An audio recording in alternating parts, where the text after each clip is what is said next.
Praise the lord. ఈ దినము కొరకు సిద్ధపరచబడిన దేవుని వాక్యం చదువుకుందాం. శ్రద్ధగా ఆలకించగలరని మనవి.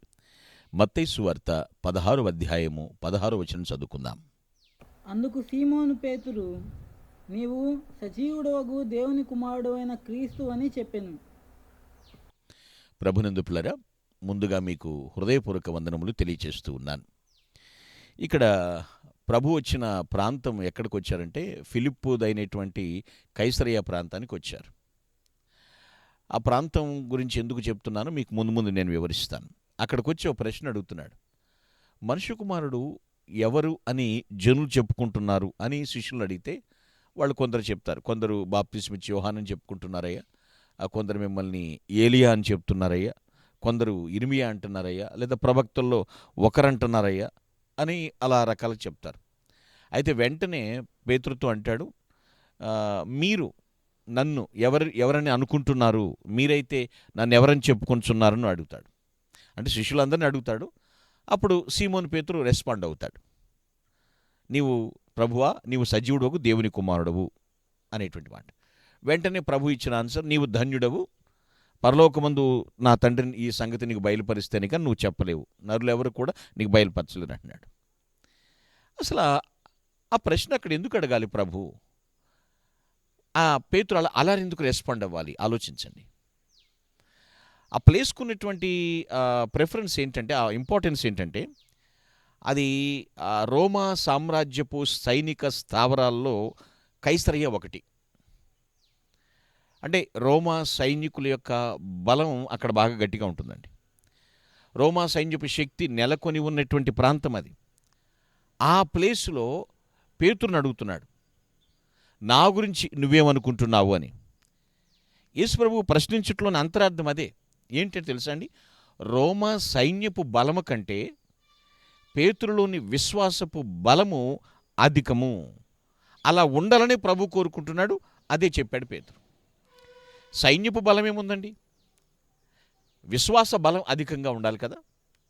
విశ్వాసం అధికం ఉంటే ఎటువంటి సైన్యాన్ని దేవుడు మట్టుబెట్టింప చేస్తాడు ఆయన. మనం ఎక్కడ ఉన్నామనేటువంటిది విషయం కాదు అక్కడ. మనలో విశ్వాసం ఏ మోతాదులో ఉన్నది చాలా ప్రాముఖ్యమైనటువంటి సంగతి. అందుకని అక్కడ అడుగుతున్నాడు ఆయన.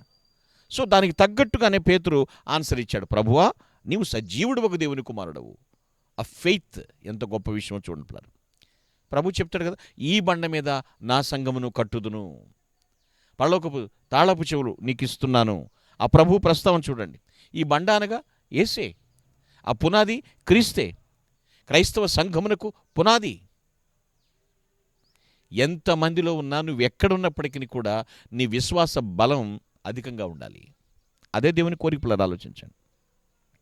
ఆ సజీవమైనటువంటి రాళ్ల వలె మనం అమర్చబడాలి. బండ మీద కట్టబడిన సంఘములో సజీవమైనటువంటి మందిరముగా అంటే సజీవమైన రాళ్లగా మనం చక్కగా అమర్చబడాలి. పేతురు, నీకు పరలోకపు రాజ్యపు తాళపు చెవులు ఇస్తాను.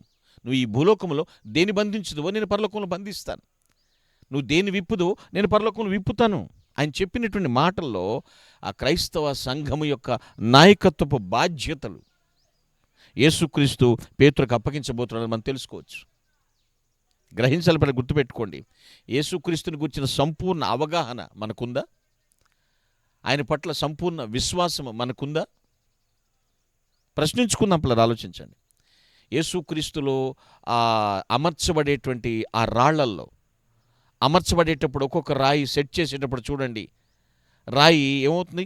కొట్టబడుతుంది, చెక్కబడుతుంది. ఎందుకంటే అప్పుడు నొప్పి కలుగుతుంది మనకి. సజీవమైన రాయి కదండి మనం.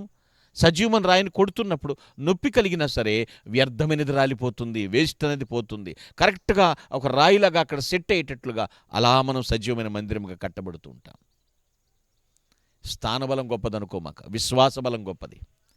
అక్కడున్న సైన్య బలం గొప్పది కాదు పిల్లరా, ఈలో ఉన్న విశ్వాస బలం గొప్పది. కాబట్టి దేవునిలో సంపూర్ణమైనటువంటి విశ్వాసంతో ప్రభుని సేవించుదుముగాక. Amen. Please all of close your eyes, let us pray. దయగలిగిన తండ్రి, నీ వందనములు ప్రభువానికి స్తోత్రములు చెల్లిస్తున్నాను. మేము ఏ స్థలములో ఉన్నా, ఏ స్థానాన్ని కలిగి ఉన్నా, మా చుట్టూ భయపెట్టు వారు ఎంతమంది ఉన్నప్పటికీ కూడా సరైనటువంటి రీతిలో విశ్వాసంలో రెస్పాండ్ అయ్యే కృప దయచేయండి. పేతురు వలె నిజమే ప్రభువా, నీవు సజీవుడవగు దేవుని కుమారుడు అని చెప్పాడు. అటు సాక్ష్యం మా నోట ఉండినట్లుగా ఎన్నటెన్నటికీ కూడా తండ్రి ప్రభువా మేము అదే మాట పలుకున్నట్లుగా కృప చూపించండి. మా విశ్వాసమును అధిక మోతాదులకు రెట్టింపు దయచేయమని ప్రభుని క్రీస్తు పేట ప్రార్థిస్తూ స్తుతిస్తున్నాను పరమ తండ్రి. Amen. Glory to God. Thank you one and all. May God bless you.